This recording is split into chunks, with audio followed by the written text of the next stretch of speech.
මානසික රෝගයක් තියෙන කෙනෙක් පවුලේ ඉන්නවා නම් ඒ රෝගය තියෙන කෙනාට විතරක් නෙමෙයි පවුලේ අයටත් පීඩනයක් ඇති වෙන්න පුළුවන්.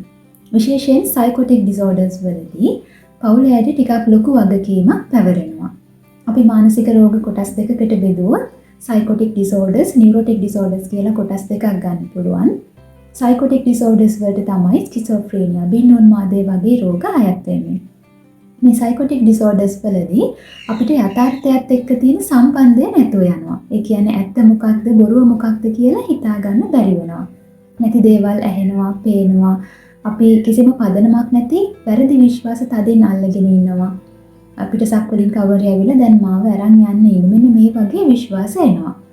එතකොට නියුරොටික් ඩිසෝඩර්ස් වලට තමයි විෂාදය, කියන්නේ ડિප්‍රෙෂන්, ඇන්සයිටි වගේ රෝග අයත් වෙන්නේ. නියුරොටික් ඩිසෝඩර්ස් වලදී යථාර්ථයත් එක්ක තියෙන සම්බන්ධය නැතුව යන්නේ නැහැ. හැබැයි අපි ලොකු ඩිස්ට්‍රෙස් එකකින් ජීවත් වෙනවා. ඊළඟට අපිට එදිනෙදා ජීවිතේ වැඩ කරගෙන යන්න බැරි තත්ත්වයක් එනවා. සමහර අවස්ථාවල නියුරොටික් ඩිසෝඩර්ස් වලට අයිති වෙන ડિප්‍රෙෂන් වගේ රෝග ටිකක් බරපතල තත්ත්වයට ආවම සයිකොටික් ඩිසෝඩර්ස් වල එන රෝග ලක්ෂණත් ඒ වගේදී එන්න පුළුවන්.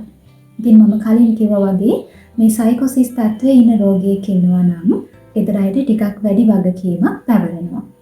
හැබැයි මානසික රෝගයක් තිබූ පමණින් ඒ කෙනාගේ පවුලේ අයට ලොකු පීඩනයක් වගකීමක් එනවා කියලා කියන්න බෑ. ඒකට රෝගයේ ස්වභාවය සහ රෝගයේ තියෙන මට්ටම බලපානවා.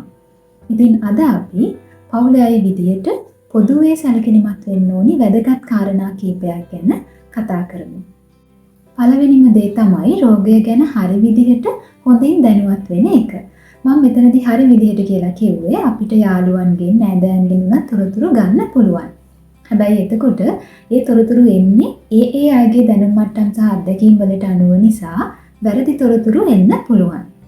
ඒක හින්දා Tamanට වෙලාව අරගෙන කතා කරන්න පුළුවන් මනෝවෛද්‍යවරයෙක් හම් වෙලා විස්තර දැනගන්න. අපිට දැන් අන්තර්ජාලයෙන් උනත් ගොඩක් විස්තර ගන්න පුළුවන්. හැබැයි එතකොට රෝගයකට කලාතුරකින් එන්න පුළුවන් රෝග ලක්ෂණ ගැන පවා විස්තර ගොඩක් එනවා. මේකෙන් අපිට රෝගය ගැන අනවශ්‍ය බයක් ඇති වෙන්න පුළුවන්. ඒක නිසා මුලින්ම මනෝවෛද්‍යවරයෙක් හමු වෙලා විස්තර ගන්නවා නම් හොඳයි.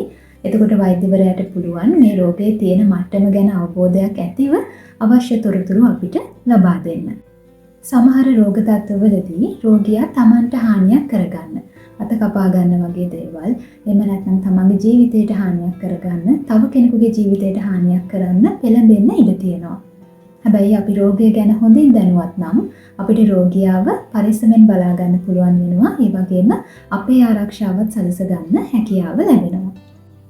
ගොඩක් අය මේ මානසික රෝගයක් තියෙන පවුලේ සමාජිකයව වැඩි පවුලේ දේවල් වලට සම්බන්ධ කරගන්න නැතිව වගකීම් බාර දෙන්න නැතිව බලා ගන්න හදනවා. මේක නොකළ යුතු දෙයක්.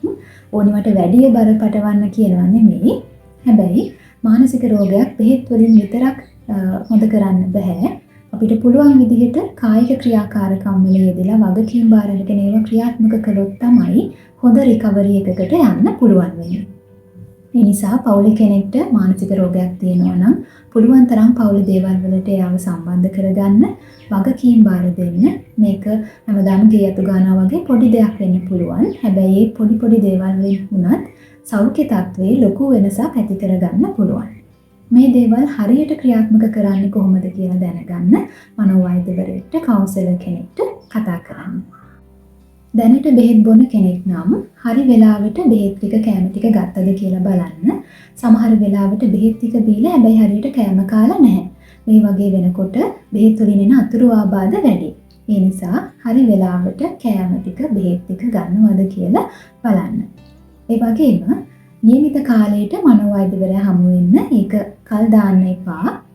වෛද්‍යවරයා බෙහෙත වෙනස් කරලා මාත්‍රා වෙනස් කරලා දුන්නොත් ඒකෙන් මොන වගේ වෙනස්කම්ද රෝගියාගේ වෙන්නේ කියලාත් බලන්න. සමහර බෙහෙත් වලට වැඩි මාත්‍රාවලට දරා ගන්න බැරි තරම් බඩගින්නක්, තද නිදිමතක් එන්න පුළුවන්.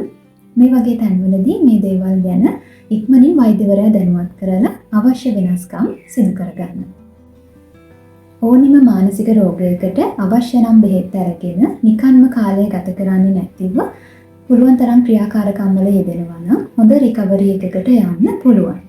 සයිකොටික් ඩිසෝඩර් එකක් තියෙන කෙනෙක්ට වුණත් බෙහෙත් වලින් රෝගය පාලනය කරගත්තොත් අපිට පුළුවන් එයාට රෝගය ගැන හොඳ අවබෝධයක් දීලා සාමාන්‍ය ජීවිතයක් ගත කරන මට්ටමට එන්න උදව් කරන්න. දැන් මේ ශාස්ත්‍රයේ වැඩ කරපු කාලය ඇතුළතත් ගොඩක් බරපතල මානසික රෝග තත්ත්ව තිබිලත් සාමාන්‍ය ජීවිත ගත කරන අය මට ඕනි තරම් හම් වෙලා තියෙනවා. A Beautiful Mind කියන ෆිල්ම් එක බලලා තියෙන අය දන්නවා මේකෙත් මේ වගේ කතාවක් තියෙන්නේ. ඒකේ තියෙන්නේ ස්කිසෝෆ්‍රීනියා එහෙම නැත්නම් බින්නෝන්මාදයේ තියෙන මැතමැටිෂියන් කෙනෙකුගේ ජීවිත කතාව. ජීවිතයේ එක අවධියකදී මේ රෝගය ඊටාම බරපතල මට්ටමට එනවා. එතකොට එයාගේ වෛද්‍ය සපෝට් එකත් ඇතිව බෙහෙත් වලින් රෝගය පාලනය කරගෙන රෝගයේ ස්වභාවය ගැන හොඳට දැනුවත් වෙලා සාමාන්‍ය ජීවිතයක් ගත කරන මට්ටමට එනවා. එතකොට 1994 දී ඉකොනොමික්ස් වලට නොබෙල් ප්‍රයිස් එක පවා ගන්නවා. ඉතින් මම කලින් කිව්වා වගේ මෙතනදී වැදගත්ම දේ තමයි රෝගය ගැන හොඳින් දැනුවත් වෙන එක. ඊට පස්සේ අවශ්‍ය ක්‍රියාමාර්ග ගන්නවා නම් හොඳ රිකවරි එකකට යන්න පුළුවන්කම තියෙනවා. අපි හැමෝම දන්නවා අපිට මානසික ප්‍රශ්නයක් තියෙන වෙලාවට දත් මදින්න, නාන්න, ඇඳුම් මාරු කරන්න, ඒ කියන්නේ සෙල්ෆ් කෙයා පැත්ත හරියට කරගෙන යන්න හිතෙන්නේ නැහැ.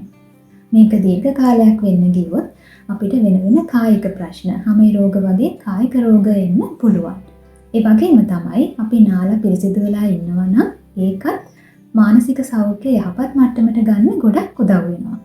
ඒක නිසා පෞලි මානසික රෝගයක් තියෙන කෙනෙක් ඉන්නවා නම් එයා ගැන හරියට බලාගන්නේ නැත්නම් කාලසටහනකට අනුව දත් මදින එක, කන බොන එක, බෙහෙත් ටික ගන්න එක හරි වෙලාවට කරගන්න උදව් කරන්න. ඒ වගේම පුළුවන් තරම් ආදරයෙන් ඉවසීමෙන් මේ අයත් එක්ක ගනුදෙනු කරන්න.